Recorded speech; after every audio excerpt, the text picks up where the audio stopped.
think.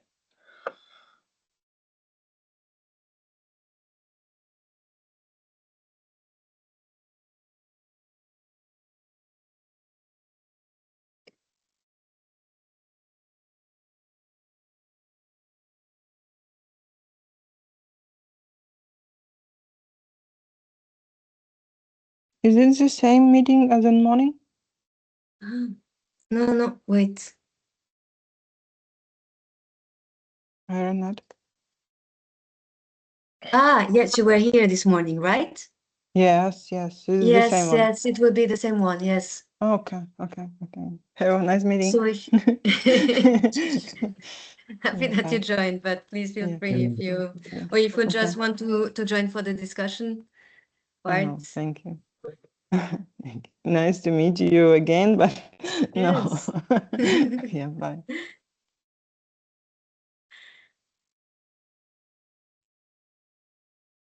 Okay.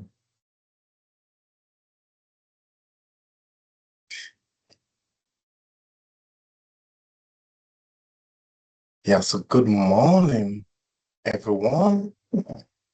Yeah, it is a pleasure to see all the beautiful faces and everyone joining in.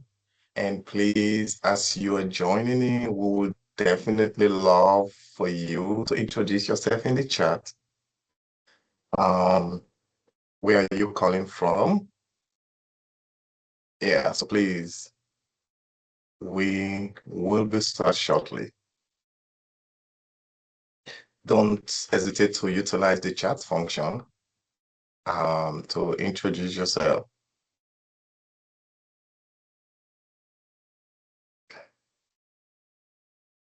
See, folks are joining in.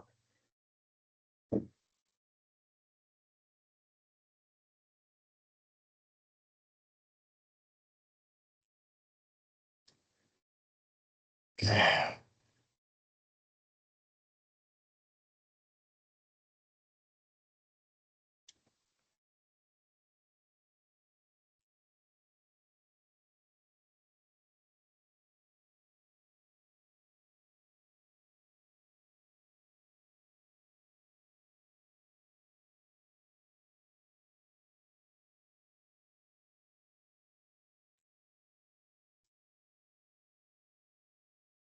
Okay, Hussein, yes. Glad to see. Oh yeah, I can see the chat is playing right now. Everyone is engaging. I love to see that. Yeah. And why we're gonna start as well. And I believe that soccer, which is and we call it soccer here in the US, and I know across the globe it is um is football. And I believe most of you enjoy a good football game. And regardless of the score, we also the beauty of that game. So please, while you are introducing yourself in the chat, I will just ask you as well to describe how you are feeling today. Yeah, how are you feeling today? And then also, and I know we've seen where things are going, which country um, that you can predict will win the Men Football World Cup. Yeah, let's see that in the chat. And if you cannot access the chat, please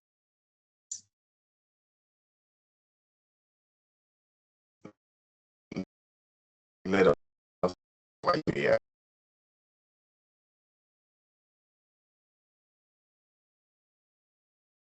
Nikki from Nigeria. Okay, Nigeria in the house. Okay, Robert Mutinda, Robert Montinard. Oh, from Rio de Janeiro, Brazil. Okay, from Brazil. But Egypt. Okay, and South Sudan as well in the house. Oh, Marco from UNHCR. Well, I think we've seen people are joining, and because of time, within a minute, and we'll kick starts.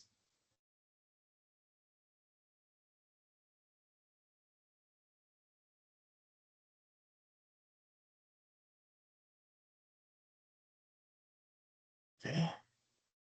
Everybody's saying, okay, go USA. Yeah. So for some of you that are just joining, the question is, can you please introduce yourself, the part of the world you're calling from, and then describe how you are feeling this morning or this afternoon. It depends where you're calling from. And which team you predict will win the men World Cup that is playing going on right now.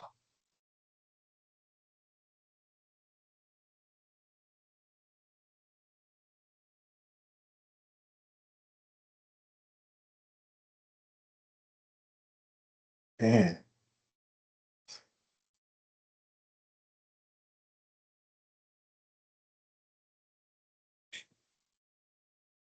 All right. I just wanted to say humble greeting to each and every one of you. My name is Dauda Sise, and let me start a greeting again because there is morning here in the US. It depends which part of the world you are joining from. So I would just say good morning for some of us that are in the United States. Good afternoon for some of our colleagues that join from Europe. And if it's in the evening in another part of the world, I greet you good evening and also humble greeting to all of you. My name is Dauda Sise. I am honored to have been recently selected as the UNHCR Refugee Advisor and representing Refugee Congress, which is a national body that brings together refugee leaders from across the United States. In our role, I work to elevate lived experience and advance policy that support protection, integration, and belonging. Um, I am also the founder and executive director of the Louisiana Organization for Refugees and Immigrants. And I work to elevate, we work alongside refugee and immigrant community to expand access to opportunity, advocate for meaningful and humane policies, and also train leaders for them to advocate for issues that are impacting them and their community. Today's webinar, which is refugee advisors, which are my colleagues, some of them are here. We are co-designing and co-facilitating with the UNHCR Global Office as well. And this is a testament of the growing inclusion of refugees, organization, and global processes. Your presence here, and some of you are the leader here,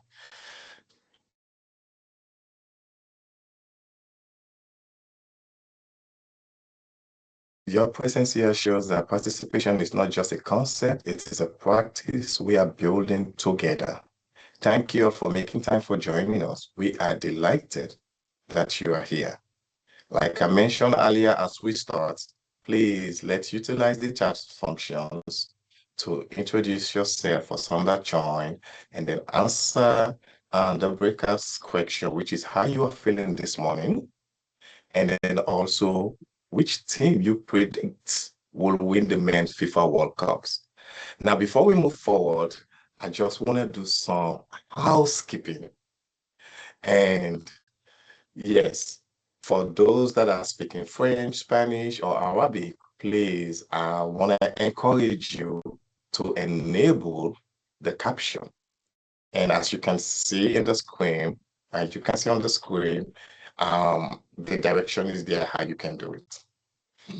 And then also, welcome to use your cameras. We would love to see your beautiful faces. So please, and then, and then if you are not speaking, please kindly mute.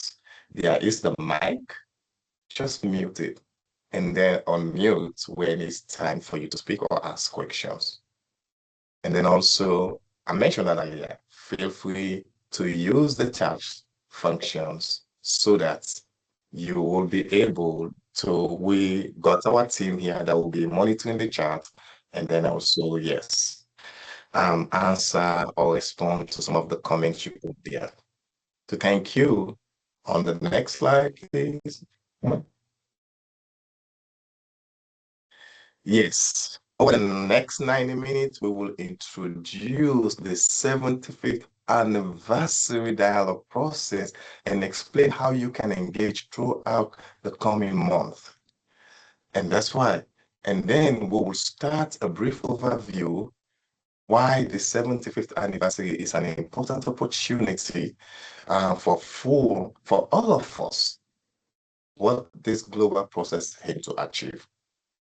And then we will present the overall timeline leading to the UNHCR High Commissioner Dialogue on Protections and Solution in December this year, and how countries, regional and global dialogues are connected.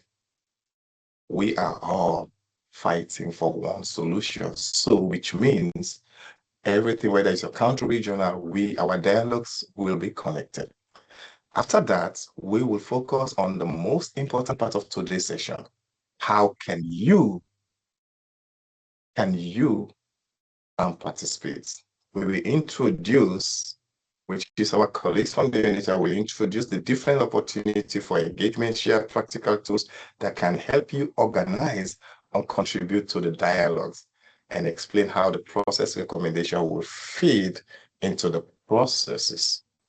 We have also reserved time for an interactive discussion. As you can see that you will be able to contribute as well and ask questions. We are very interested in hearing your views, answering your questions, and receiving your feedback on the process as well as what you intend to do as a dialogue. Finally, we will conclude by outlining the next step and how you can stay engaged through the dialogue process. On the next page.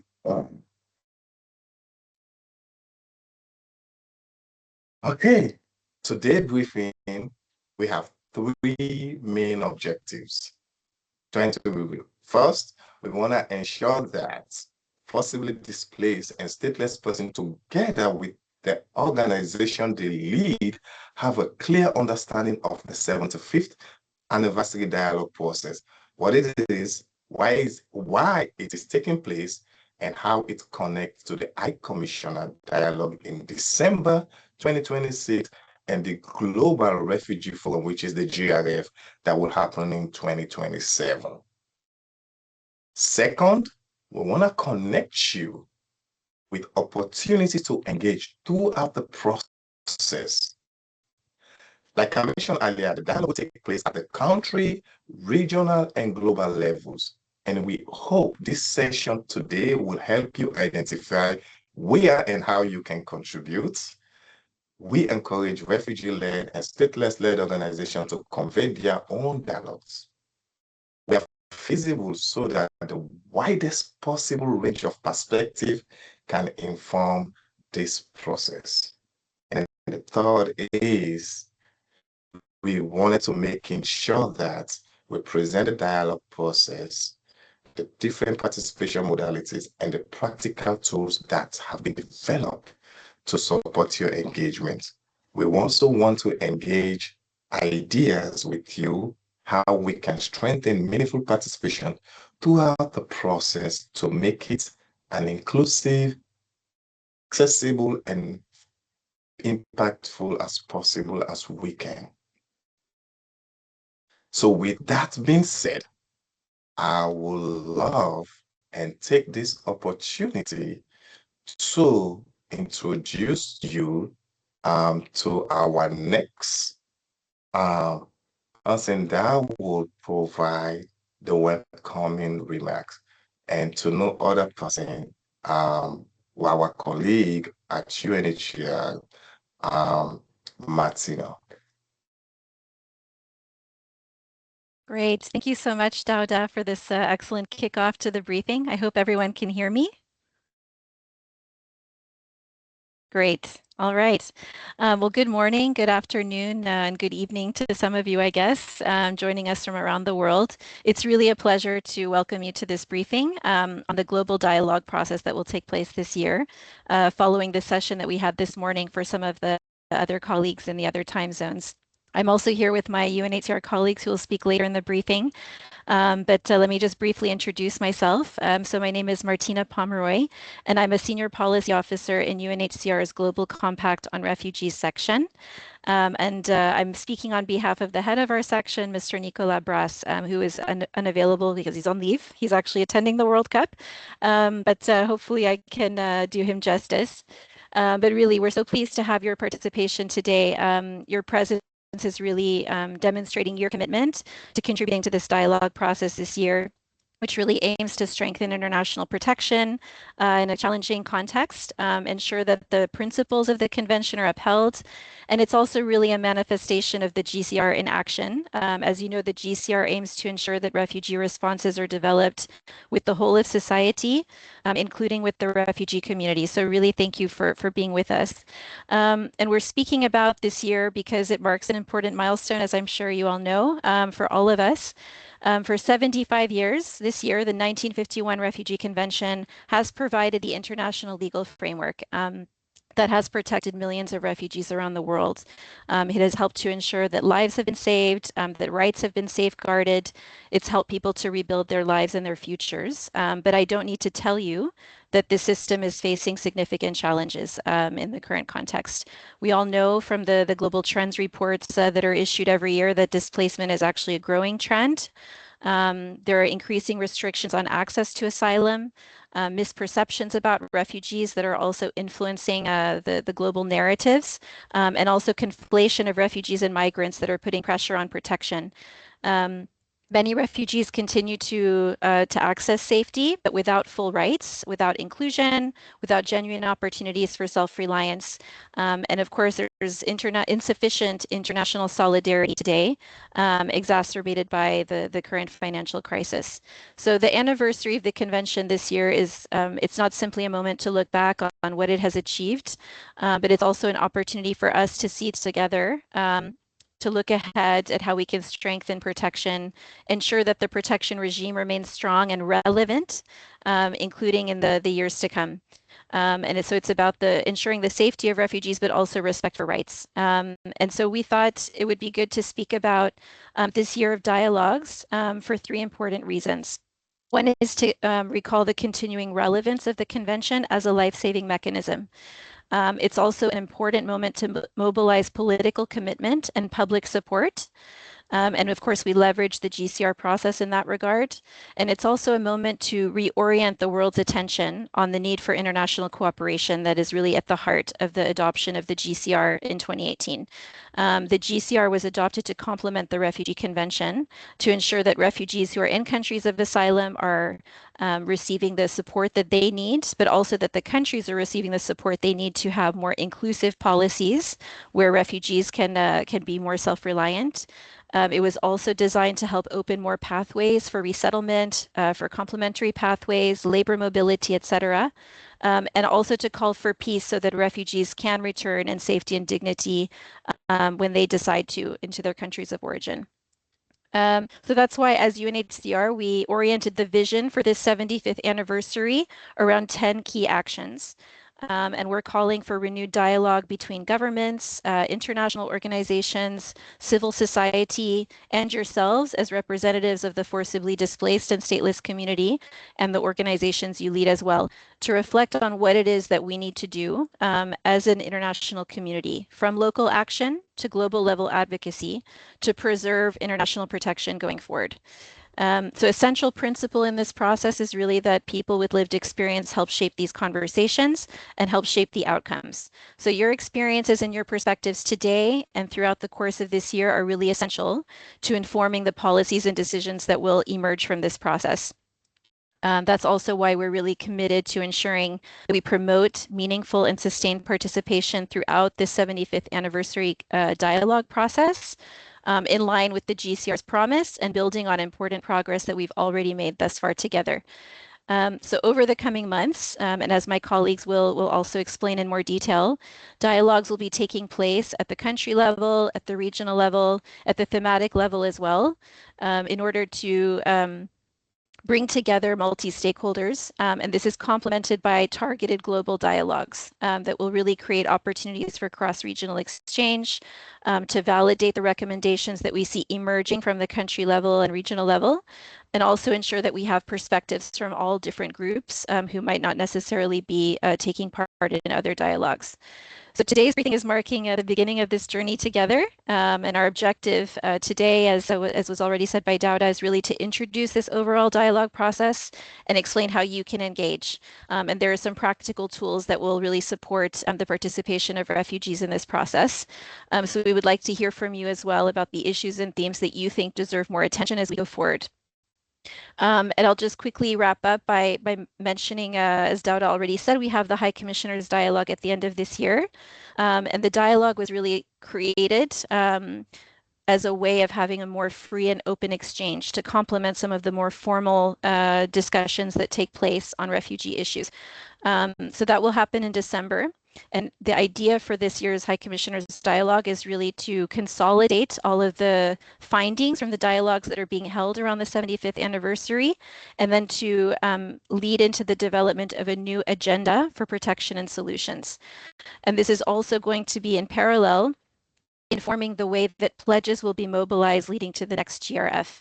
As you know, that's one of the key arrangements in the Global Compact is the pledging framework that is really a way for stakeholders to commit in different ways to how they're going to advance the goals of the GCR. And so we will have a new pledging guidance launched this year, and it will be aiming to really help us implement this new agenda for protection and solutions that you will all be helping us to develop together. So this is really more of a consultation, and more than a consultation, it's really an opportunity for you to influence the way that protection will be shaped in the future. So I encourage you to participate actively today, but also in the dialogues that you might be joining that are organized by others, also by leading your own conversations within your communities and networks, and encouraging others to engage as well. I really thank you for being with us today, and looking forward to the rich and constructive discussion and working with all of you in the coming months. And thank you very much. I'll pass back to Dauda. Thank you so much, Anita, Martina, for reminding us as well about really the challenge refugees and the global resettlement is facing, and also remind us about the dialogues and why this is so important. And as you all can hear, this is a call, knowing that today's conversation is a beginning of the many dialogues that will lead us, and that will lead to the 20 December High Commissioner dialogue, and then also the 2027 Global Refugee Forum. So please, we all have a role and a responsibility to play in order to protect this life-saving programs. Now, with that being said, there is a timeline and process that has been going on. And I would call my colleagues as well and Renata to walk us through the dialogue process and timeline. Thank you, Dauda, and good morning, good afternoon, good evening, everyone. It's nice to see some, I would not say faces because I don't see your faces, but at least the names. Happy that you can join this meeting and also to exchange with you in the coming months in the preparations of the High Commissioner's Dialogue. So here, some elements were already mentioned by Martina, so I will get through it quite quickly. But what is important for you to know is that it's not a single dialogue or event, it's really a whole process. It's a process that is taking place at multiple levels. levels, as mentioned by Martina. So there would be, as you can see in the first part, dialogues taking place simultaneously at the country, regional, and global dialogue. So at the country level, UNHCR operations and partners will organize dialogues with government, refugee-led and stateless-led organizations, civil society, and many other stakeholders to discuss priorities for strengthening international protection. Then also they would have dialogues and conversation at the regional level, also with a diversity of stakeholders to identify common challenges and good practices. And also in parallel, we will organize a series of global virtual dialogues with people with experience, with you, where they will complement what will be discussed at national and regional level, and it will create opportunities for participants to exchange experiences, identify common priorities, and validate recommendations. And you can see also in October and November, this is the part where we will organize some sessions with UNHCR and you on validating this recommendation and discussing what will be really discussed during the High Commissioner's dialogue. But these elements will also be mentioned by my colleague Marco right after. And as mentioned by Martina, there would be the High Commissioner's dialogue happening during the 7th and 8th of December. And this will be kind of the combination, kind of the main dialogue after this series of all dialogues, where we will discuss the findings and make some recommendations that will feed into, as you can see for 27, the agenda for protection and solutions, and also give some information and provide some insights for the preparation for the GRF 27. So as you can see really in the timeline, this is a whole process. And we hope that, yes, as mentioned also by Martina, you can participate at country, regional, and global level in this process. Thank you. I hand over to Dauda again.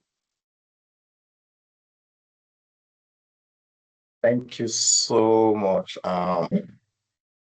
Thank you so much, Renata, for walk us through the timeline. Now that we have a clear picture, now that we have a clear picture of how today's briefing fits into the wider process, and now let's explore how each of us, including you, the participants, can participate. And I would like to invite our colleague to guide us through the opportunities for engagement. And I will pass it on to you, Marco, and that you can take us during this next part. Thank you very much, Dauda. And thank you also to my colleagues. Very nice to be with you. My name is Marco Gonçalves. I also work with UNHCR in Geneva as part of the Division of International Protection and Solution. So as Dauda was saying, and after that nice opening and seeing the timeline, so we are a bit more familiar with what's the 75th anniversary process, what is the timeline. I would like to walk you through now a bit on how you can engage in those dialogues. But just maybe before that, very quickly summarizing, as you understood, these global dialogues will be organized as part of the 75th anniversary of the 1951 Refugee Convention. There will be a series of dialogues organized at national and regional level that will be convened throughout 2026. And the idea is really to bring out a wide range of stakeholders. And within those stakeholders, what we think is absolutely critical is to include persons with lived experience and expertise so that you are able to really shape and influence the outcomes of those dialogues, and then also provide structured sort of outputs for the different events that will happen just after those dialogues, and I'll get into that with a bit more of detail. But maybe we can go back to the previous slide before, please. Thank you. As I said, the global virtual dialogues will be complementary to the global virtual dialogues will be complementary to the regional and the national ones. What we want and what is the objective of those global dialogues is really first to promote meaningful and sustained participation of people with lived experience. And that is a goal that we have throughout the 75th anniversary process to just build up on some of the mentions that I've made already, Martina, about that. Really, the idea here is to offer sort of a global space for cross-regional and lived experience exchange and validation of results. When I say validation of results, I talk about validating the recommendation from the national, from the country level, the regional level dialogues that will happen, that will be organized with people with lived experience of forced displacement and statelessness, and also other stakeholders, with the objective that they feed into the new agenda for protection and solution. Another element that is absolutely critical is that we will be ensuring to promote the facilitation of targeted thematic discussions with representatives of different groups at heightened risk to complement what is being done or what's not being done, perhaps at national and regional dialogues. And that includes possibly displaced and stateless persons living with HIV, LGBTQI+, organizations of persons with disability, women-led organization, youth-led organization, children, older persons, etc. So really the idea is also to encourage you to lead those dialogues as leader and representatives of those different groups at heightened risks, and make sure that their voice is also included. And then maybe a fourth element is really about, to build up on what was already said, making sure that your voices can inform the preparation of the High Commissioner's Dialogue on Protection and Solution Challenges and the new agenda for protection and solution, as well as the lead-up preparation to the GRF 2027 process. Maybe next slide, please.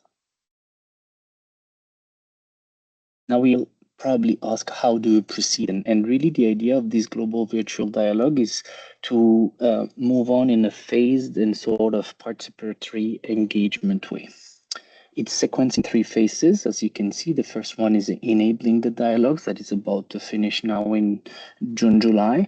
Conducting the dialogue, phase 2, which is between July and September, October.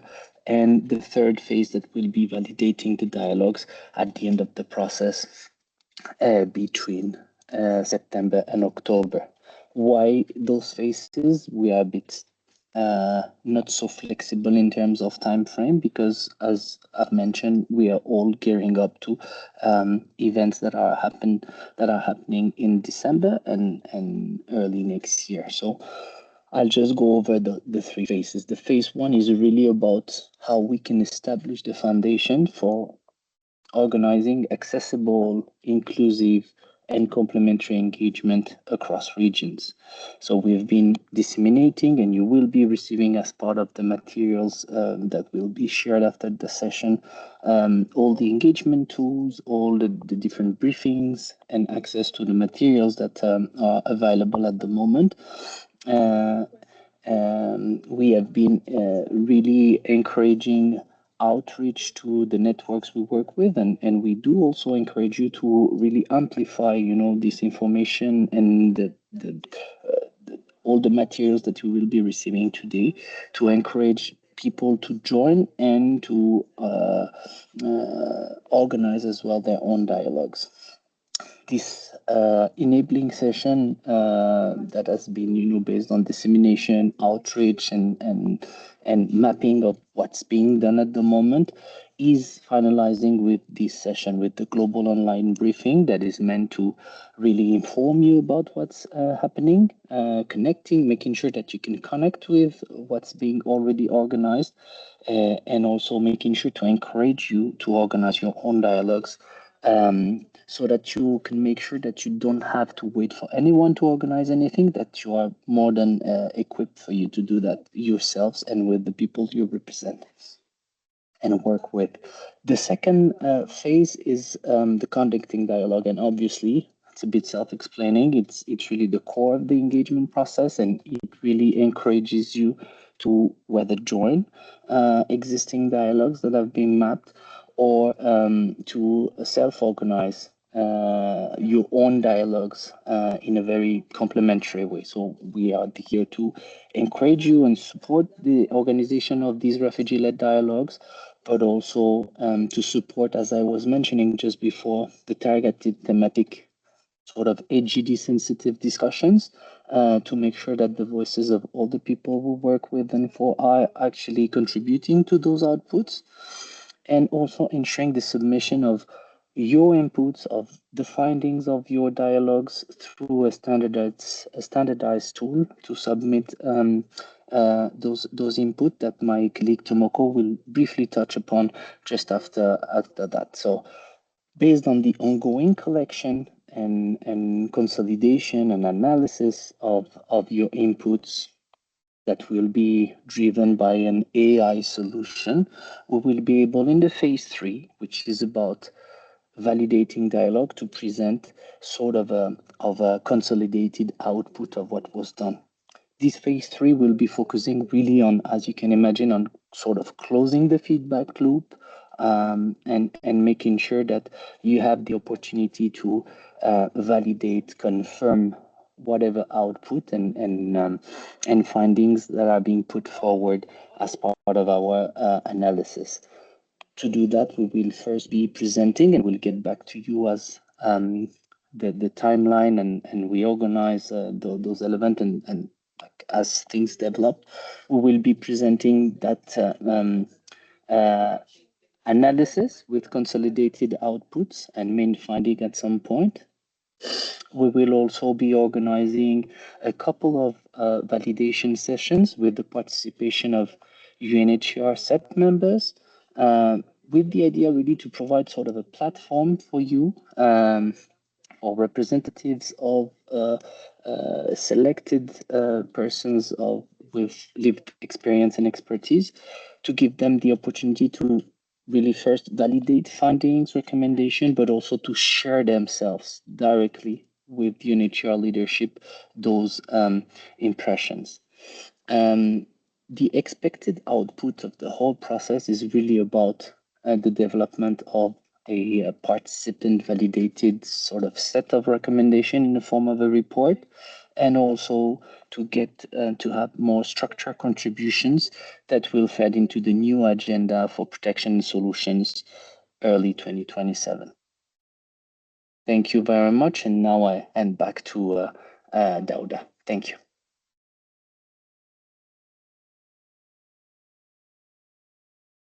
Thank you so much for walking us through how you can engage, and then our colleague as well here, who has been the powerhouse behind the background to get all the advice going, will also walk us through as well, especially the 3 part of engagement. So I will pass it on to Masculine.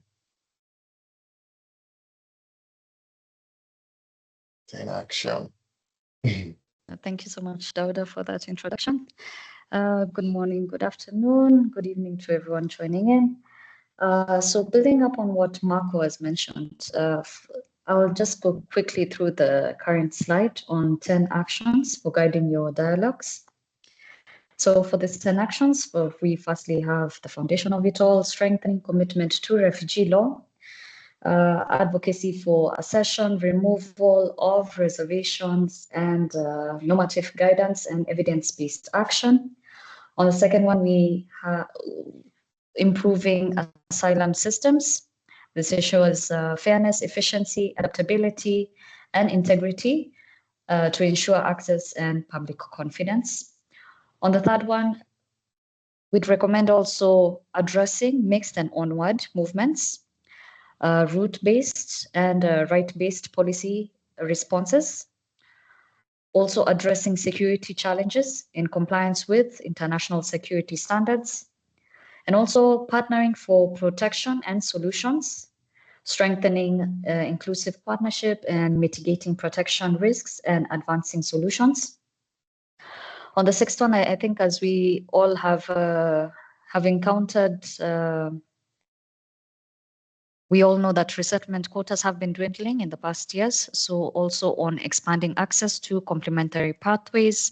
This is through labor, education, sponsorship, and family reunification pathways, while still preserving resettlement. And also on strengthening inclusive national systems, increasingly achieving self-reliance to advance durable solutions, and also supporting voluntary repatriation, increasing principled and predictable support for repatriation, voluntary repatriation, and reintegration back. And also pursuing local integration, pursuing the full potential of local integration by proactively facilitating access to a new nationality, and other lawful permanent stay options. And last but not least, also promoting meaningful participation, meaningful engagement in these decisions that affect lives better, and support and identify, address protection risks, and pursue their own solutions. Of course, this is I think Marco can put it best, but these are guidance. You can implement what works for your region, your locality, the community that you serve. And if you have any more questions, you can put them on the chats and we'll respond to them. Over to you. Back to you, Dauda. Thank you, and thank you so much. I'm loving this. You see where we're going to, and from where we start, and now you've heard from my colleagues how they have explained to you how you can engage. As you can see, there is just one way you can contribute. There's so many ways. You can either start your own or join an existing dialogue within your region, your countries. And now, from all of this, now I wanted to connect you as well now to introduce now how you can take a look the tools that can support all of these efforts, the data tool. So with that, I will call upon Tomoko to walk us through these tools that we can use. Thank you very much, Dauda. I think there was a hand up. Are we from Abdallah? Are we going to continue? Or Yeah, I think one thing I just wanted to make to our colleague, I know your hand is up. Good morning, everyone. Oh. Good morning, everyone.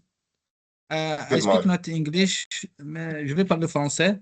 Est-ce que quand on a une question par rapport à une partie, est-ce qu'on peut la poser ou bien on recense le nombre de questions en attendant? Bonjour Abdallah, excuse-moi de te déranger, mais on va attendre la fin de la session pour prendre les questions. Donc tu peux la garder, il n'y a aucun problème. Tu pourras la parler tu pourras la poser en français. Je vous en prie. Merci beaucoup.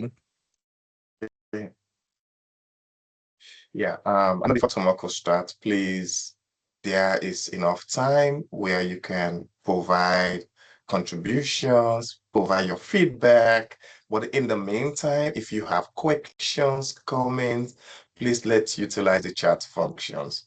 And please, let's utilize the chat function. So with that being said, I'll pass it back on to you, Tomoko. And then we definitely value your input. We definitely wanted to respond to all of your questions and answer. But let's listen to those tools first, and then we can come back to that. Thank you. Thank you very much, Dauda. And pleased to be here, and then nice to meet you. For those I have not yet met, my name is Tomoko Ishihara. I'm Protection Officer. I'm working at the Accountability to Affected People, Gender Equality and Inclusion Unit at Division of International Protection. So I will now I will present basically how to submit your inputs after conducting the dialogues or participating to the dialogues. So first, when you record your dialogues, please inform participants. So I'm going into more practical sort of elements during this my intervention. Please inform participants how notes and recordings would be used. At the beginning of the session, please explain to the participants that notes will be taken to support analysis and that these notes will be shared publicly. And if a session is recorded, explain that the recordings will be only used as a note-taking purposes and will not be shared publicly, and ensure that forcibly displaced and stateless participants are comfortable with this arrangement. And then as Meskin presented, we have these 10 core action areas as a structure. They are accompanied by the guiding questions, and then you can have more information actually on the 75th anniversary webpage, and then we will share that with you after this session. Organizing each dialogue around the relevant guiding questions. If a dialogue covers more than one action area, which is totally fine, select all relevant action in a thematic discussion segment when you record it. And then importantly, please record each contribution as close as possible to the speaker's own words and language. Please do not summarize, interpret, or clean at the data entry stage. As Marco mentioned, this data will be analyzed by AI later on. So it is very important that we record the dialogues in the way that it was exactly spoken. So like a transcript-like format. And finally, any participant who speaks during a dialogue should be captured in the data collection tool, even if they are not designated in advance as a speaker or panelist. This may apply, for example, where dialogues take place in a formal setting, such as events or conferences or panel discussions, and participants contribute from the floor or during open discussions. And again, do not capture personal data or identifying information. So more concretely, I would like to show you this data collection tool, how it looks like, so that you have a better idea of what I've spoken. So let me share the screen now.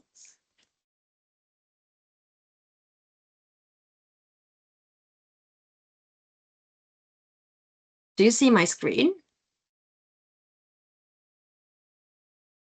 Yes. Okay, great. So I just would like to, it's pretty populated for the sake of saving time. So this data collection tool is composed of 3 elements. One is the dialogue metadata. Basically, is to record the basic information needed to understand the dialogue context, including geographic location, date, format, and the number of participants, and the level of representations of the speakers. Then the second segment is a thematic discussion record. So it captures what was discussed under the relevant action area, or the facilitation questions used, and any sort of like factual notes needed to clarify the discussion format. And the third segment is speaker segment, which captures who spoke through the speaker's category and a position, role, and a level, and etc. So the first segment, as I mentioned, is a dialogue metadata. So I give an example of World Refugee Day. That's already passed, but global network of refugees with disabilities, they organized their own dialogues. So they invited UNHCR. There was also state representation. There was Finland who was participating to this dialogue. There was civil society organization, International Refugees Assistance Project. There was also representation of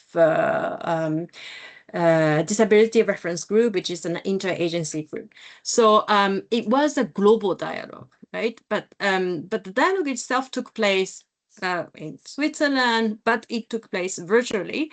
The countries represented, you can record. You have the drop-down menu, so you can actually basically click any countries that covered by the dialogue. Yes, so I'll just put it like this for the time being.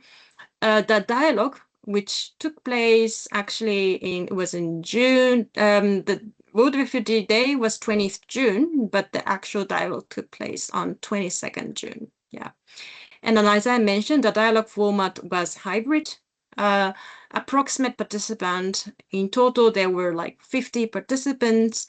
Participant count in terms of state, we had 2 representatives. Then majority of the participants were from civil society, so 35. Participant count of forcibly displaced and stateless people were approximately 30. So you can see all this.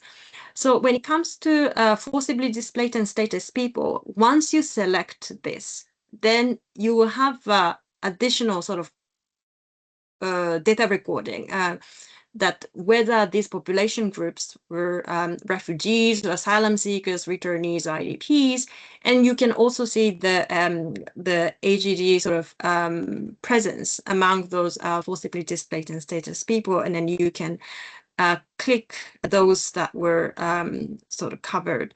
And then the share of the participants who are forcibly displaced and stateless. So in this dialogue, there were above half of the participants were actually forcibly displaced and stateless people. So it's 50% or more. In terms of state representation, we did have a senior person from Finland participated. So I clicked senior. And then the number of speakers, we had the sort of selected speakers already in the panelist, so approximately 6. So I record 6 as a main sort of speakers. When it comes to the speaker details, I put state as speaker category first. Who was it? It was a Finland, and then position, it was a deputy director. Yeah. And then type of state actor, it was a donor, right? And then, yeah, speakers detail 2. We had a representative from forcibly displaced and stateless people. It was a director from the Global Network of Refugees with Disabilities. The category, I clicked refugee, and the speaker's gender, it was a male person, and then speaker's age group, it is between 25 to 59. Speaker's disability, whether this person has it or not, yes and no question. And then if you would like to add any other diversity of the speaker, you can do so in this free text, okay? For example, this is just an example, but yes, I put indigenous background. Now, we move on to the speaker's detail entry 3. It was a UNHCR who spoke. It was deputy director at the Division of International Protection who spoke. So I put that. Then 4, you see, I mean, it continues basically. And then another person was CSO, civil society organization representative. And this person is representing, of course, civil society organization. She's also, this organization is also led by refugees. So I click refugee-led organization, and this organization is also led by women. So I clicked women-led organization, and then this organization is also led by person with disability. So you click on all the sort of options that apply for this speaker.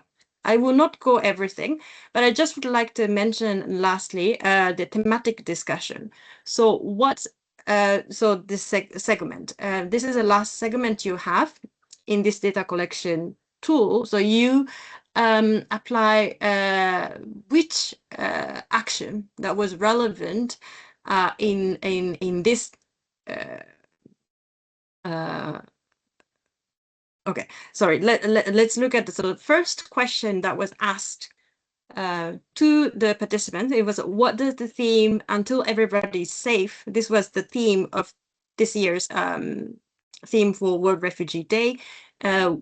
What does this theme mean for refugees with disabilities? What are the biggest barriers they face in accessing protection and asylum?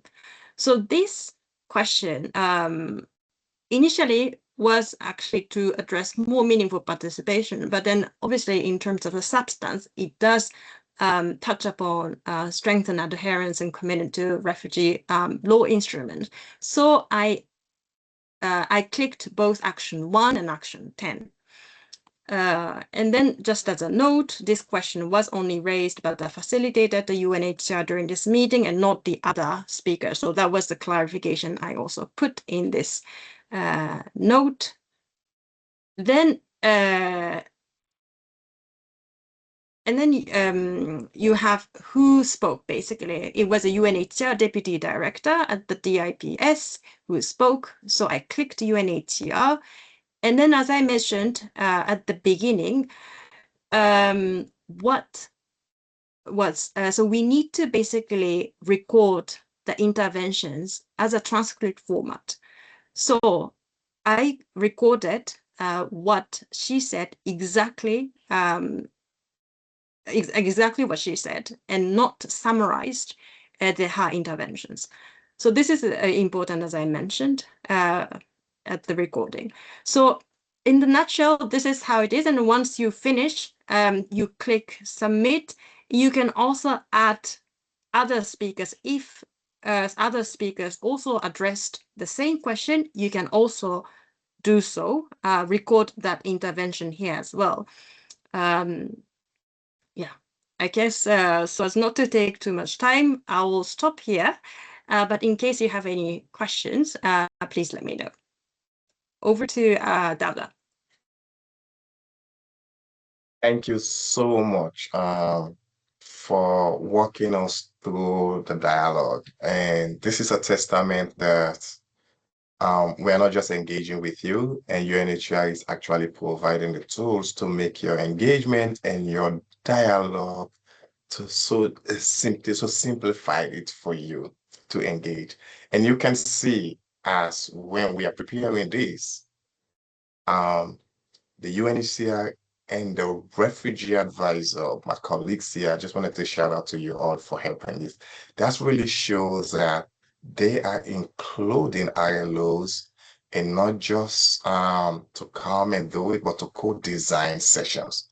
And these tools and this dialogue is a way for you that here today to help co-design, to help with the dialogue, because those data is very important in shaping and sustaining the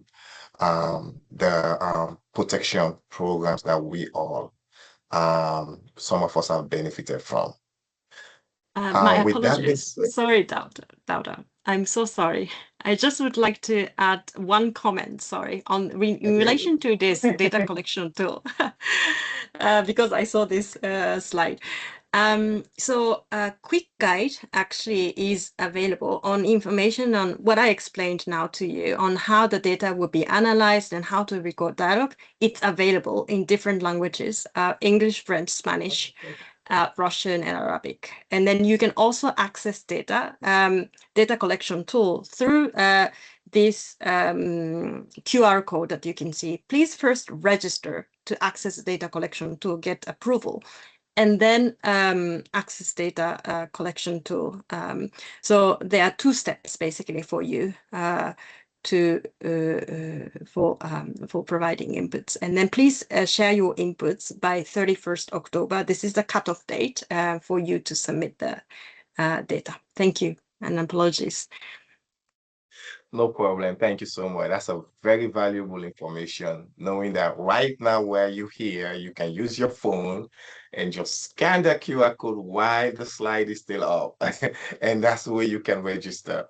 But with that being said, now that you know how to capture and submit your recommendations, and it's time now to hear some concrete example of what dialogue might look like in practice.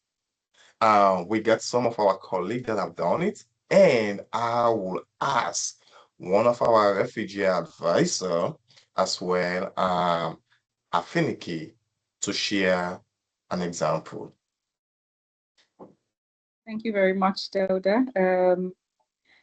Hello, everyone. My name is Afiniki Manja, just as Dauda has said. I work with Integrated Women and Youth Empowerment Center. I am the Executive Director, and I am speaking from Nigeria. So IWAEC is a women-led organization as well as an IDP-led organization. I am an IDP. So I'm just going to run through an example of how IWAEC is going to organize this dialogue and what it's going to be doing. So what exactly are we going to do? So IWAEC is going to convene like 2 inclusive dialogue sessions as part of the Global 75th anniversary dialogue process of the 1951 Refugee Convention. So the first dialogue is going to be with the network of women-led organizations to identify priorities, exchange good practices, trend inspiration, and develop collective recommendations on protection and solutions. The second dialogue we would be organizing is with internally displaced women and women from the host communities, because they are keeping us in their communities. And so we feel it's also important to discuss with them.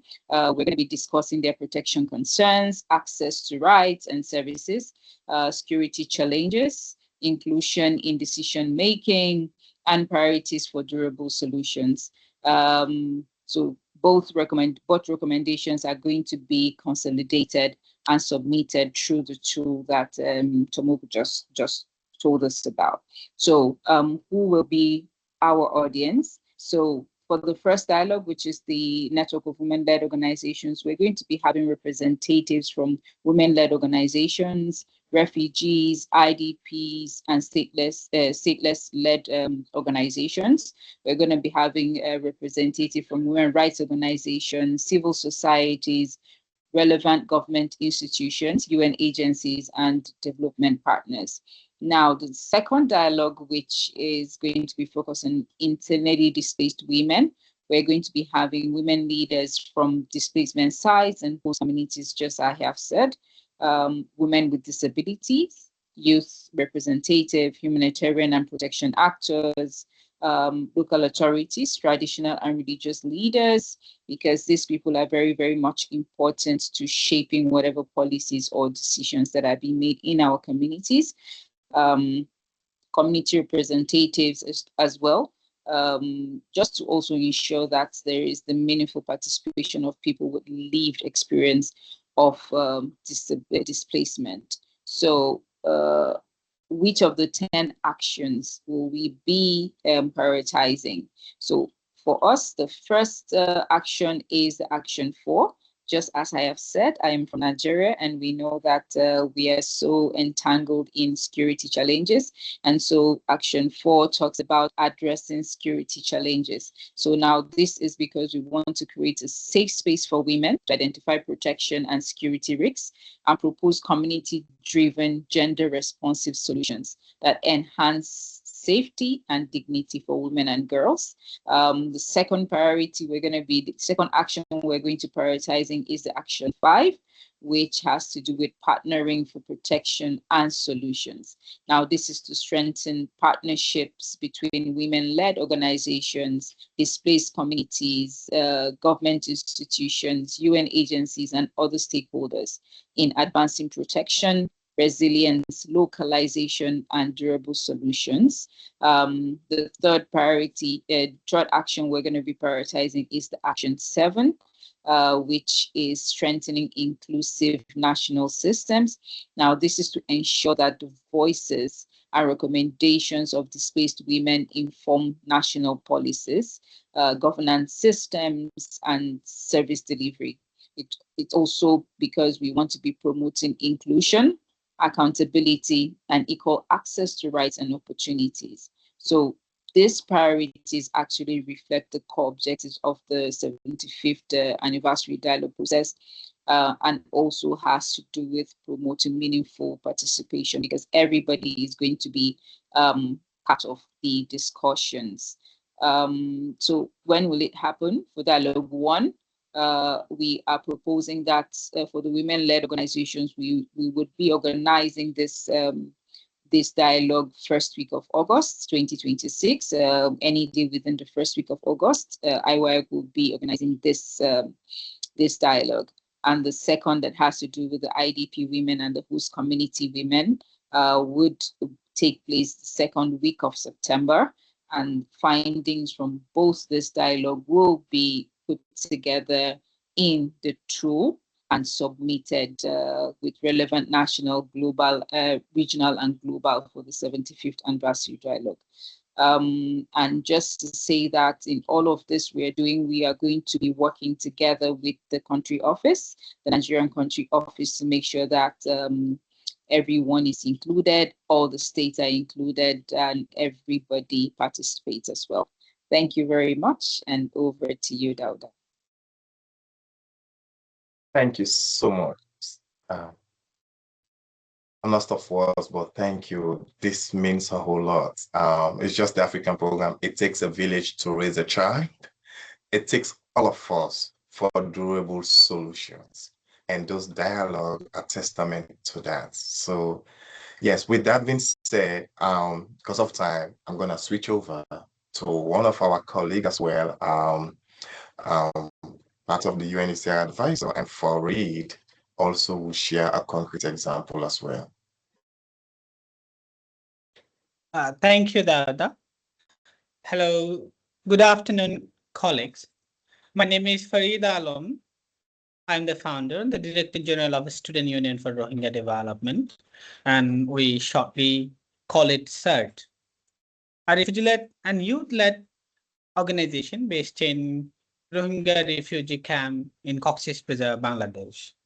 CERT works through its triple E model, education, enlightenment, and empowerment, to strengthen youth leadership, promote meaningful participation, build community capacity, and foster social cohesion among refugees, and to some extent for host communities. Our mission is to empower refugee communities to become active contributors to humanitarian and development processes rather than passive recipient of assistance. As part of this initiative, CERT plans to organize a multi-stakeholder policy dialogue tentatively during the last week of this month. The dialogue will explore the very significant questions. How can the international protection system respond more effectively to the realities of Rohingya refugees and forcibly displaced Myanmar nationals in Bangladesh after nearly 9 and 35 years respectively of protracted displacement. Our objective is to create a platform where diverse stakeholders can exchange perspective, identify practical recommendations, and strengthen refugee participation in shaping solutions. The dialogue will bring together women leaders, refugee community representatives, depending on the age and any sort of differences, refugee-led organization, youth leaders, members of the host community, civil society organizations, and where possible, humanitarian organization, NGOs, and development partner as well, particularly for panelists. We are focusing on at least three different panels discussion to nurture the questions we are expecting in 5 different segments. We believe meaningful dialogue requires listening across communities and sectors. That's actually why the discussion will focus on 5 priority actions that are among 10 priority actions of the Global Compact on Refugee Framework. The first one, and this is the very first one of of 10 actions, and to strengthen the commitment to refugee protection, recognizing that protection should also create opportunities for dignity, agency, and responsibility. And the 6th one of the 10 action areas, expand complementary pathways, particularly through education and skill development, can increase future opportunities for refugee youth. And the 7th one, to strengthen inclusive national system through greater collaboration among humanitarian actors, local institutions, and refugee-led organizations.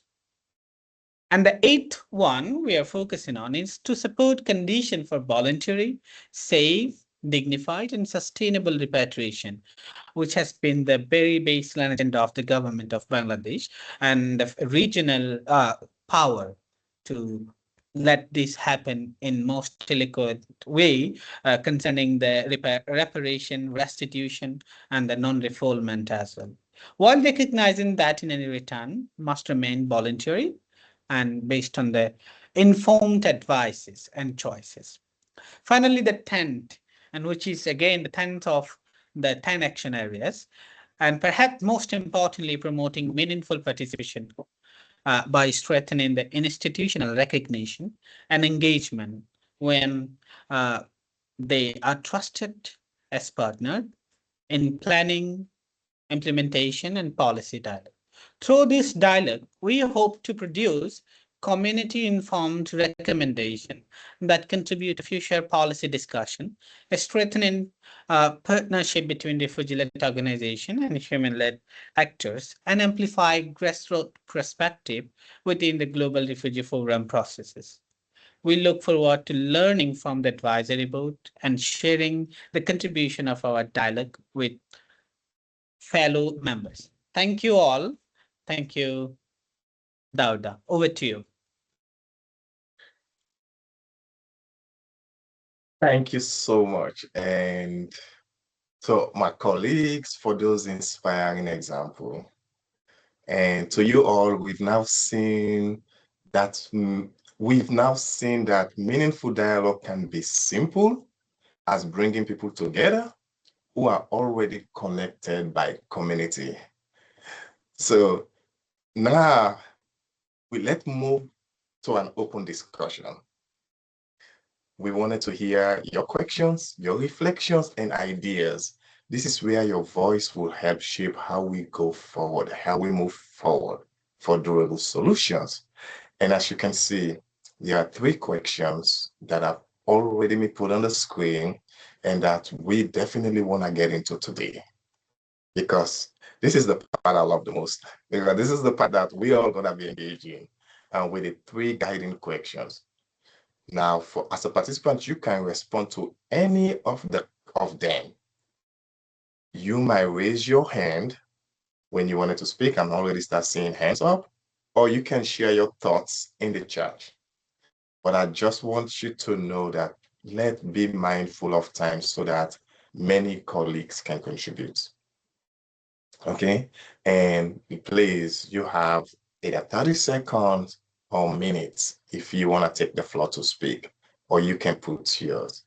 So with that being said, let's see. I know my screen. I don't see. Okay, I see one. HM. That hand raised. So Renata, please help me with someone. Yes. I don't know the first name, Hegmai? Yes, I can hear you. Yes. Great. Thank you so much. I'd like to ask if I can speak in French, please. Yes, that's Is it- fine, and we can translate it. Okay. Thank you so much. Je réponds au nom de Mihayo Hegmei. Je parle du Burundi, je suis au Burundi. Je suis le représentant légal d'une association appelée IYF, Isoko Misha Foundation. Je suis au Burundi depuis 2006. Notre association a été créée en 2019. C'est une organisation localement engagée dans la protection, l'assistance humanitaire et le renforcement de la résilience des réfugiés, ainsi que des communautés d'accueil au Burundi. Oui, après plusieurs années d'intervention sur le terrain, notre organisation a obtenu agrément national en 2024. Bon, donc, pour le moment, nous sommes bien reconnus au niveau national. Donc, depuis sa création, IOF œuvre pour promouvoir la dignité humaine, la protection des personnes vulnérables, la cohésion sociale et l'autonomisation de communautés conformément aux principes humanitaires et aux objectifs de développement durable. Je peux vous citer quelques principes ou bien réalisations que nous avons déjà obtenues depuis 2019. Je m'excuse, Egmai. Est-ce que ça serait possible de... Parce que là, vraiment, la discussion, elle se centralise sur l'anniversaire des 75 ans de la Convention sur les réfugiés. Oui. Et là, la question, c'est par rapport à la présentation, s'il y a des questions par rapport à la présentation. Et également, est-ce qu'il y a des éléments à améliorer sur tout le processus de dialogue? Et aussi, comment est-ce que vous, votre organisation et les autres personnes ont déjà des idées sur ces dialogues? Donc, si voilà, il y a des éléments là-dessus, ce serait vraiment le moment de présenter là-dessus. I was just mentioning to Egmai that we now in the discussion, we are really focusing on the briefing about the 75th anniversary.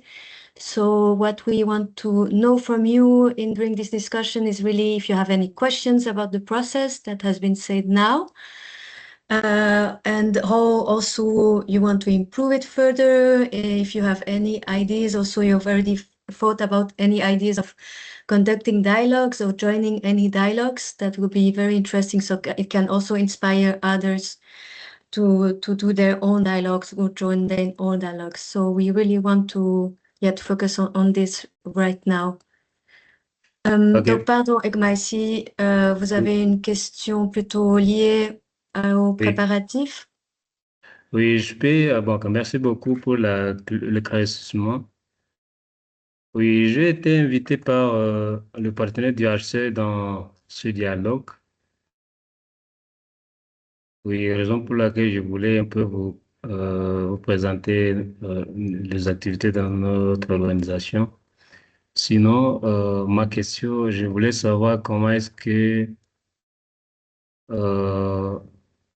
ce dialogue-là est bien donc organisé, parce que avec le partenaire du HCR ici, on n'a pas encore organisé ce dialogue.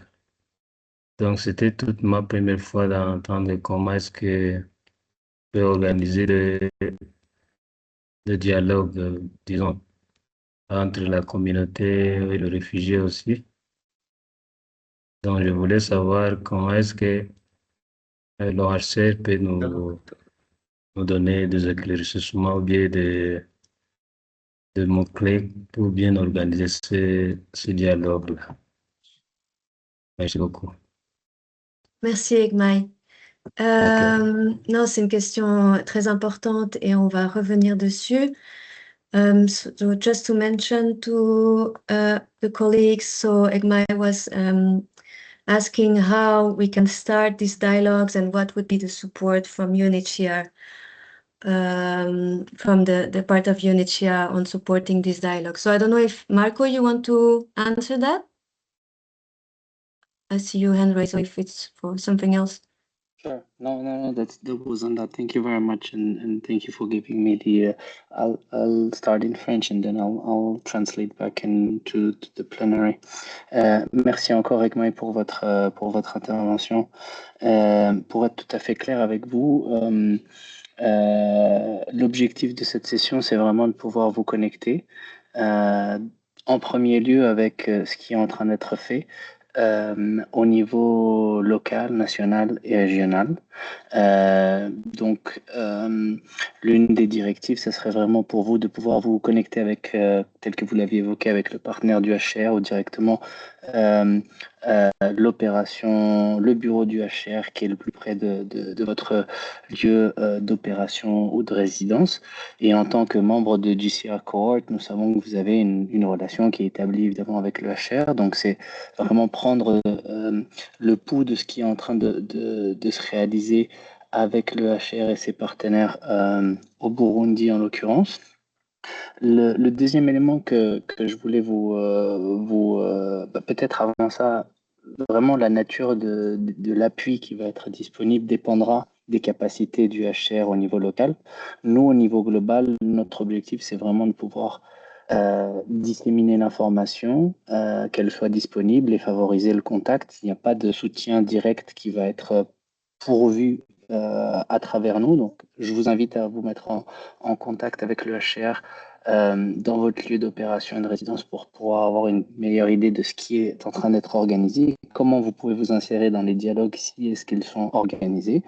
Le deuxième point, c'est sachez que vous n'avez besoin d'attendre personne pour organiser un dialogue. Vous-même, en tant que leader, vous avez la possibilité de l'organiser. C'est le deuxième moment de l'encouragement, vraiment à travers ça. Organisez le dialogue, prenez, l'opportunité de pouvoir vous adresser aux personnes avec qui vous travaillez, les groupes avec qui vous êtes en contact. Essayez de pouvoir maximiser le réseautage que vous avez au niveau des réseaux qui sont en place, que ce soit les personnes avec expérience du déplacement ou les différentes organisations avec lesquelles vous travaillez. Et enfin, le troisième élément, c'est prioriser. Tel qu'il a été dit auparavant, vous n'êtes pas obligé de couvrir les 10 actions. Les 10 actions, ce sont celles qui structurent les dialogues, mais évidemment, vous allez prioriser des actions qui sont les plus importantes pour vous, les plus critiques, et que ce soit dans les discussions que vous allez organiser ou que vous allez joindre, vous aurez la possibilité de prioriser aussi les rapports qui vont être faits à travers l'outil de recopilation d'informations. J'ai du mal à traduire ça en français, mais l'objectif, c'est vraiment de pouvoir prioriser. So switching very briefly back in English, the first objective is really for you to connect with UNHCR operation in the place where you are working, and the UNHCR operation or offices with which you are in contact as part of the GCR cohort. So do get in touch with them to make sure that you are aware of the plans that they have and then that you can contribute to that. The second point is that you do not need to wait anyone to actually join a dialogue. You can organize your dialogue. We pretty much encourage refugee-led and self-organized dialogues, and that's part of the main objective of this process. And you've been seeing, that we are really providing the documents that you are able to really go through and organize your own dialogues with the people that you work with and represent. And third one was prioritize. You don't have to cut the 10 actions. You can cover the actions that are more relevant to you and that are a priority for you. And even if it's one action, it's already meaningful. So we really don't have to cover the 10 actions for these dialogues to be meaningful. But so just that you can take that into consideration, both as part of the discussion, but how you report the discussions and the finding that you have. Thank you so much. C'est moi qui vous remercie. Thank you. Thank you so much, Marco, for the clarity that you provided, and then also Renata for answering the question in the chat as well. So thank you. So with that being said, I would like to invite Bob, and then later then Farid. Bob, I know your hand raised. Yes, Marco, I have some concern and some question. And of course, I do have a feedback as well. And the first feedback goes to Tamako, actually. Tamako, it was a wonderful guidance for the data collections. However, yet some question poses for that too. As there was an instruction to avoid translation, summary, and transcription, if I'm not mistaken. I'd like to have a clarity on how can we prepare information from that collected data in Rohingya language. Particularly, we don't have any script as well to submit, and at the same time, in the protocol, in the portal, there wasn't any designated language for Rohingya as well. Yes, can we submit audio and video recording in state in the data submission phase? And the other question was to prepare a team to collect data from the dialogue.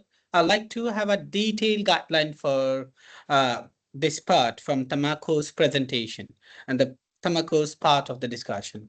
And the third question I'd like to have to be clarified on is, what assistance can the regional initiator provide us to make this dialogue a fruitful reality?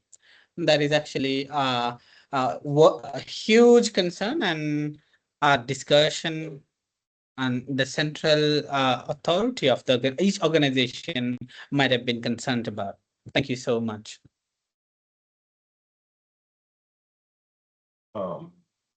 Thank you for for bringing all those questions. And I know Marco will take a note. I would love to have one more person ask questions so that we can compile together and see, because of time. Trying to drive us because of time. Yeah. So yes. Bob? I think it's Bob. It's Bob that wants to speak. Yeah. Okay. Merci. Bonjour à tous et à toutes. Comme c'est écrit, mon nom c'est Bob, je suis d'Haïti, mais je me suis basé au Brésil et je représente Marron, une association qui travaille avec les réfugiés au Brésil. Alors, concernant le dialogue, ça nous intéresse beaucoup et on est en plein dialogue depuis 2 ans sur la conscientisation sur la crise climatique et maintenant, comme ça, c'est devient un terme par rapport aux 75 ans de convention. Alors, je sais qu'il va y avoir une activité au Brésil et à Rio de Janeiro. Ça va être une activité régionale qui est prévue pour cette date. Mais c'est très important pour moi ici d'apprendre qu'on a le droit nous-mêmes, parce que moi, je suis déjà invité, je suis là comme invité dans le dialogue. Alors, c'est parce qu'on a appris ici avec vous, on doit être avoir un peu le protagonisme et une participation un peu plus bien organisée et coordonnée. Et du coup, comme si on a le droit, moi, je demande, ma question, c'est est-ce qu'on peut avoir ce document en français, et cette présentation en français, comme ça, de notre côté, on peut essayer de continuer le dialogue avec des points qui sont visés ici, peut-être qui n'étaient pas dans notre dialogue depuis 2 ans sur justice climatique, sur tout ce qui est la crise climatique. Alors, c'est un peu ça ma position. Et comme vous dites, je vais essayer de voir les collègues ici, représentants au Brésil, pour voir comment ça s'est planifié et comment on peut participer aussi. Merci. So just if I can translate into English in a few words, So Bob is originally from Haiti and he lives in Brazil, and he's leading a refugee-led organization focusing also on climate. And what he wanted to know, like what was the main, what he learned today is that he can organize his own dialogues because from now he was invited from the regional bureau in the Americas to an event in Brazil, but he didn't know that he can also organize his own dialogues or also join other organizations to organize dialogues. So yes, I think after this is just the translation, and then we will answer to the questions. I don't know if there are any other questions now. Abdallah? Bonjour. Bonjour tout le monde. We have many French-speaking people this afternoon. Thank you. Je m'appelle Abdallah Mohamed. Je suis président de l'association SOS Nomade.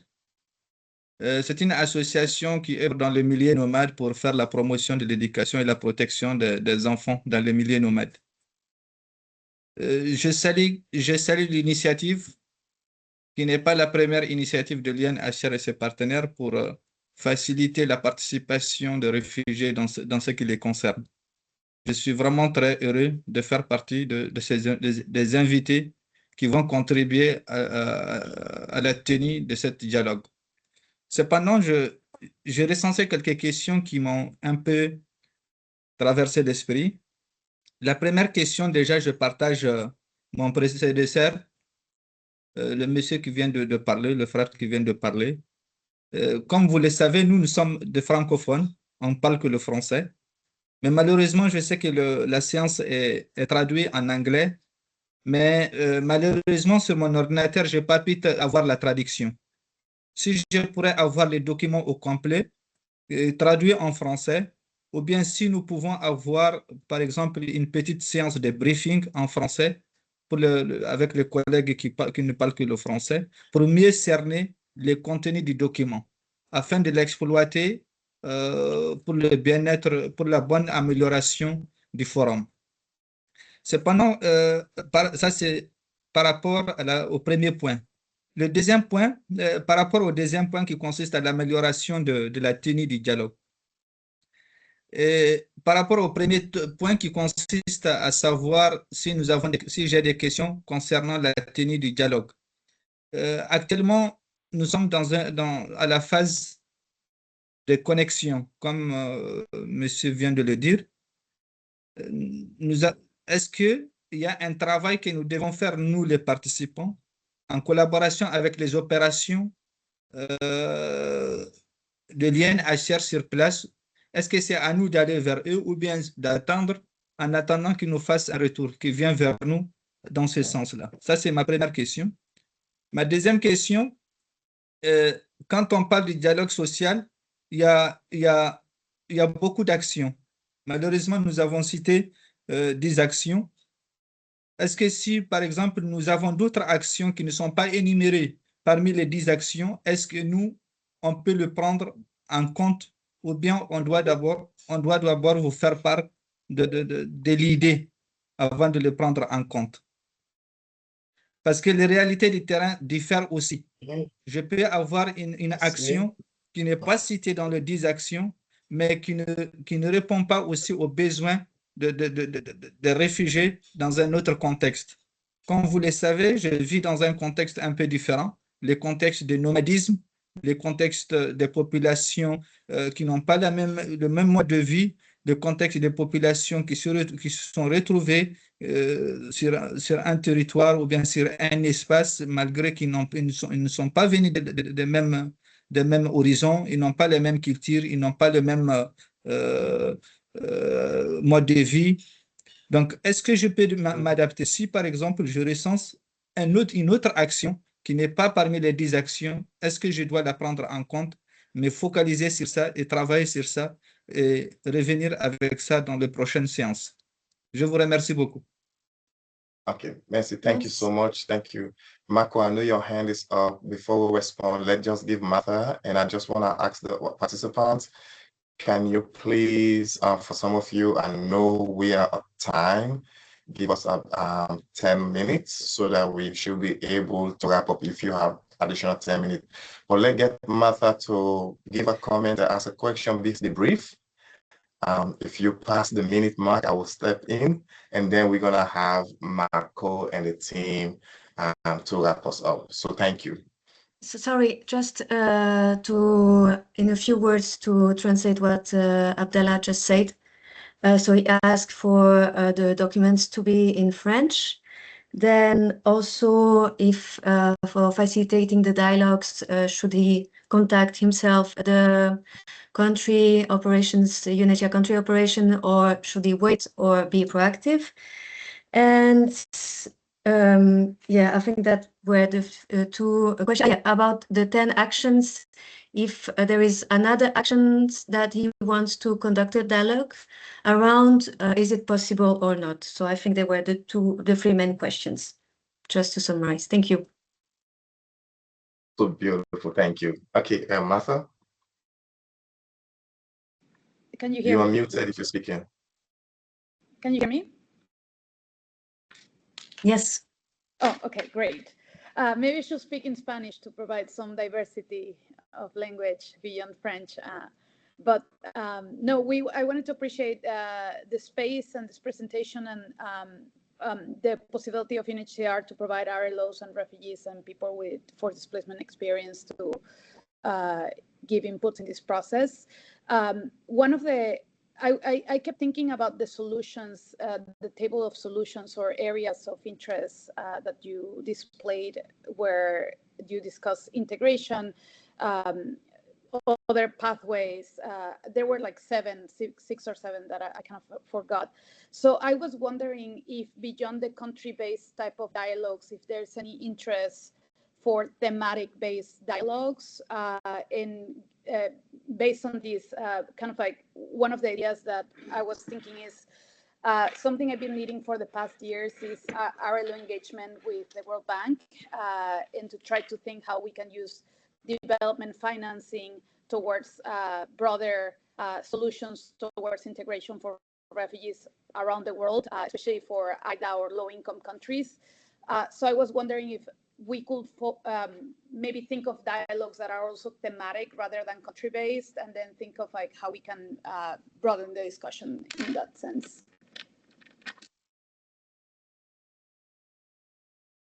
Thank you so much, and for all your feedback, contribution, and I'll pass it on to Marco if he has any response to MS, and then from there we'll close.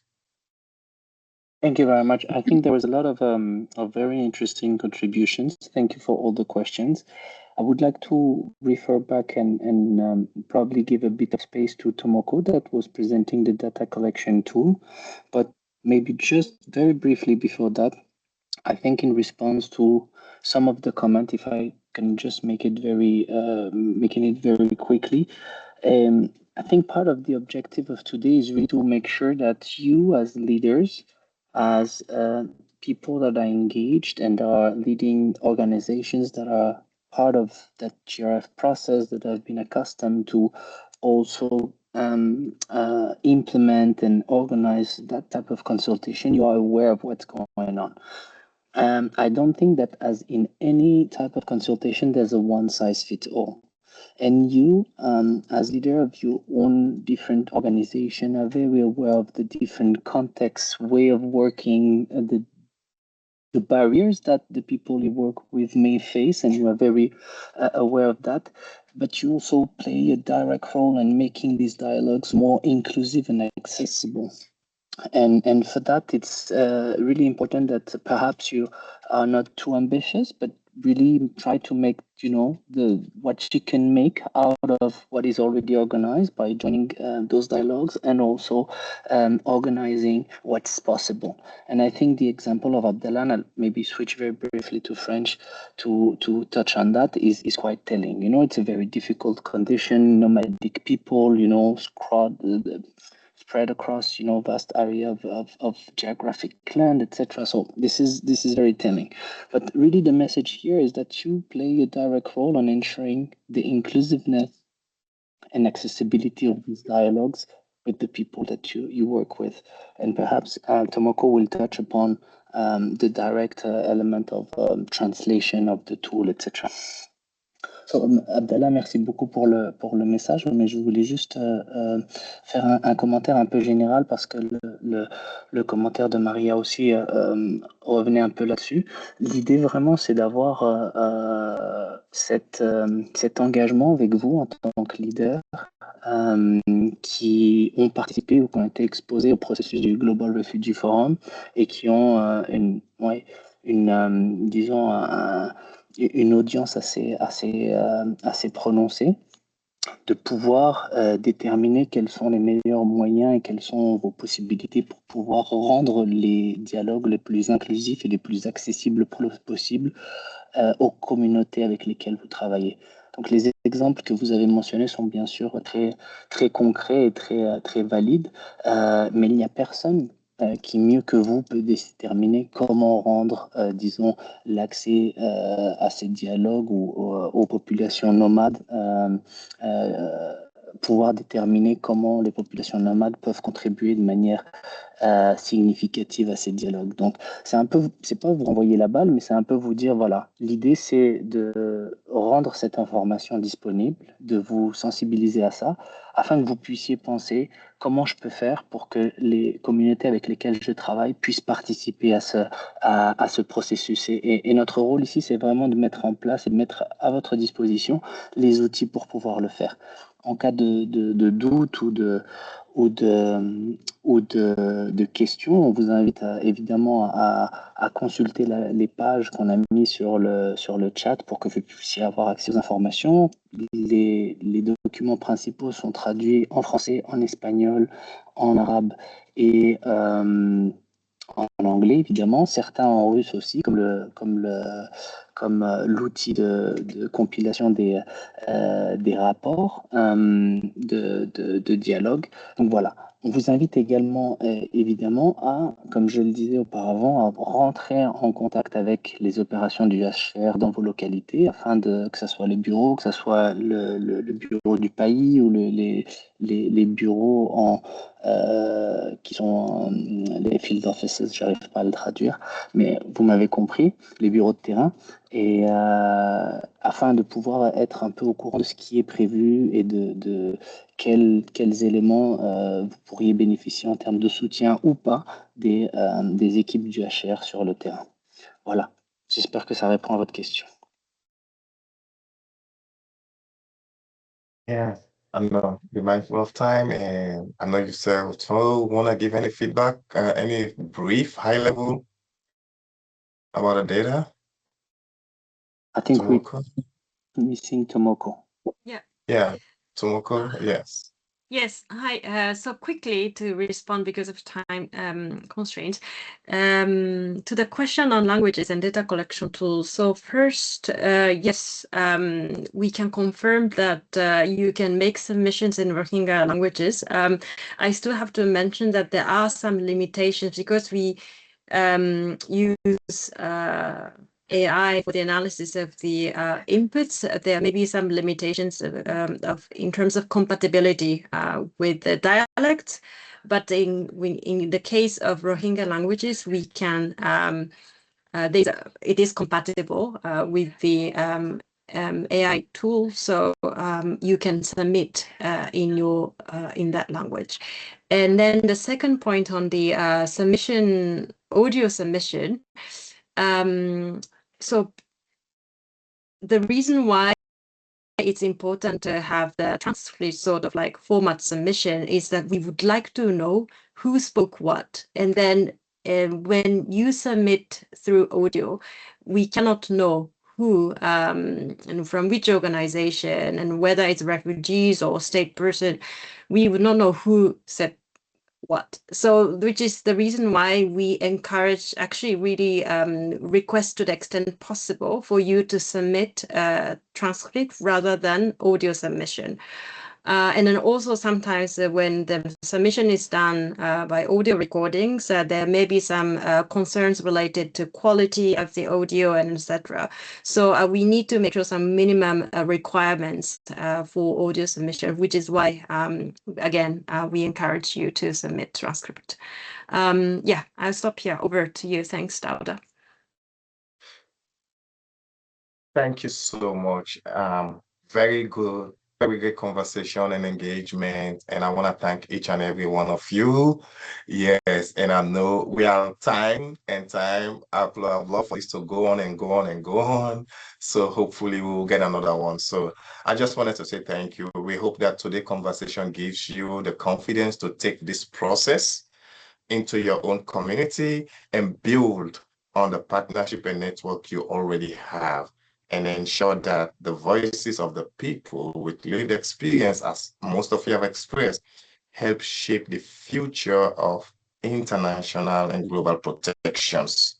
So thank you once again for your thoughtful contribution, and to all my colleagues, I want to thank you all.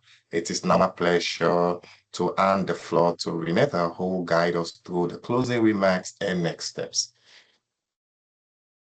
Thank you, Doda. I think you mentioned already a few points, and also my colleagues. But yes, really the purpose of this meeting today was to brief you on the dialogues, and we hope now that you're ready to conduct your own dialogues, and also to take part of dialogues that are happening at country, regional, and global level. So really, we encourage you to engage actively, to be in contact with our colleagues in the field, at country level, at regional level. And please let us know in case you have any other question. We are here to support you. So we will share also with the email we'll send to you afterwards with the presentation, and also the supporting documents, also the contact where you can ask questions about the dialogue process. Also, what is very interesting to see, and from the examples that we see, is that I think you're already usually conducting a lot of dialogues, and what is important now is to take a time to reflect on the activities I'm conducting with my communities, for example, with my network of refugee-led organizations I'm conducting, and how I can maybe integrate these 10 actions and discuss about the Refugee Convention in the work I'm doing daily with my counterparts. And yes, so thank you all for joining. It was really a fruitful discussion. I think, Dauda, you mentioned it also, we can go on and on and on. But this is just the beginning, and we will have more opportunities in the coming months to exchange more. And thank you, colleagues, for organizing and conducting this this meeting. Thank you, Dauda, for your energy during this meeting, even if it's very early for you. And yes, we hope to exchange more in the coming months. Thank you all, and I wish you a pleasant day, afternoon, evening to all. Thank you. Thank you. Thank you. Bye. Thank you, everyone. Bye. Bye-bye. Yes. Bye. Ciao. Bye. Ciao.